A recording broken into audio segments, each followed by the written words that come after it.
আসসালামু আলাইকুম, সিদ্রাতুল আলিশা ব্লগ।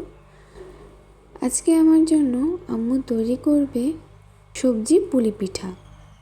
প্রথমে এখানে নিয়ে নিয়েছে আলু, ফুলকপি, গাজর। আম্মু এগুলোকে ভেজে নেয়নি, শুধু সিদ্ধ করে নিয়েছে। অনেক গরম ছিল, এটার জন্য আম্মু কাঁটা চামচ দিয়ে মাখছে। সবজি আমার একদম ভালো লাগে না, আমি খেতে চাই না। এর জন্য আম্মু বলছে যে তুমি সবজি খেতে চাও না, আমি তোমাকে সবজিই খাওয়াবো। কীভাবে খাওয়াবো দেখো। আমি জানতাম না যে এটা সবজি দিয়ে পুলি পিঠা বানাবে। ভিডিও করতে আমি অনেক পছন্দ করি, এর জন্য আম্মু যাই বানায় না কেন আমি ভিডিও করতে থাকি। এবারও এমনই হয়েছে, আম্মু আমাকে বলেনি। প্রথমে আম্মু দিয়ে দিল গরম মশলা, এরপর দিয়ে দিবে টেস্টি সল্ট। এগুলো দিয়ে ভালো মতো আম্মু মেখে নেবে। আম্মু আমাদের সব কিছু ঘরে বানিয়ে খাওয়াতে পছন্দ করে। বাইরের জিনিস আম্মু সেরকম একটা পছন্দ করে না, আর কিনেও দেয় না যদি খেতে চাই। আম্মু যাই তৈরি করে আমার তাই ভালো লাগে, তবে কিছু কিছু জিনিস খাই না, যেমন সবজি জাতীয় জিনিস। এর জন্য আম্মুর নানা অভিযোগ, সবজি খায় না বলে। মাখা হয়ে গেলে আম্মু এগুলো 15 মিনিটের জন্য অথবা 10 মিনিটের জন্য ফ্রিজে রাখবে, যাতে একদম ঝরঝরা থাকে। কিছুক্ষণ পরে আম্মু আবার ফ্রিজ থেকে বের করে নিল। এরপর আম্মু এই আলুগুলোর সাথে অ্যাড করে দেবে সামান্য পরিমাণে লবণ, পরিমাণ মতো আর কি। এরপর পেঁয়াজ, এগুলো দিয়ে আম্মু ভালো মতো মেখে নেবে। কাঁচামরিচ আর ধনেপাতা আলাদা করে রাখলো, এগুলো পরে দেবে। পেঁয়াজগুলো লবণের সাথে মেখে নিয়েছে, আর ওগুলো অ্যাড করে দেবে এগুলো মাখা হয়ে গেলে। তো এখন নিয়ে নিচ্ছে ধনেপাতা, কাঁচামরিচ একসাথে মাখতে চেয়েছিল, কিন্তু আম্মু আবার রেখে দিল, কারণ এতে হাতে কিন্তু অনেক বেশি জ্বলবে। একটু আগে যেটা বানিয়েছিল সেটা সবজি পুলি পিঠার জন্য, আর এটা এখন বানাচ্ছে আলু পরোটার জন্য। মানে আম্মু সবজি পুলি পিঠা এবং আলু পরোটা দুটো একসাথে আজকে বানাবে। তো আম্মু পেঁয়াজ কিছুটা রেখে নিল।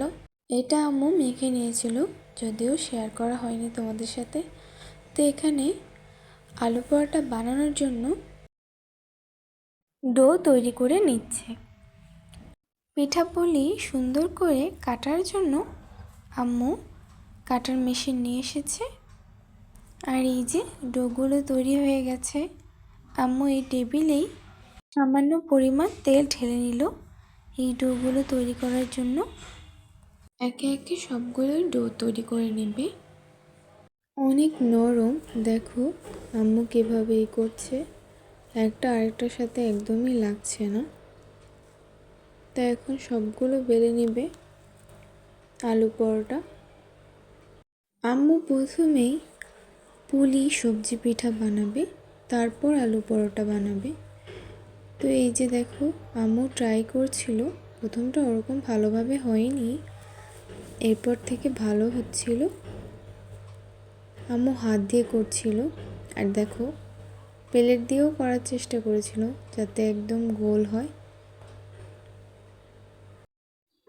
এখানে দিয়ে দিল আলু, এরপর কাটা দিয়ে কেটে নেবে।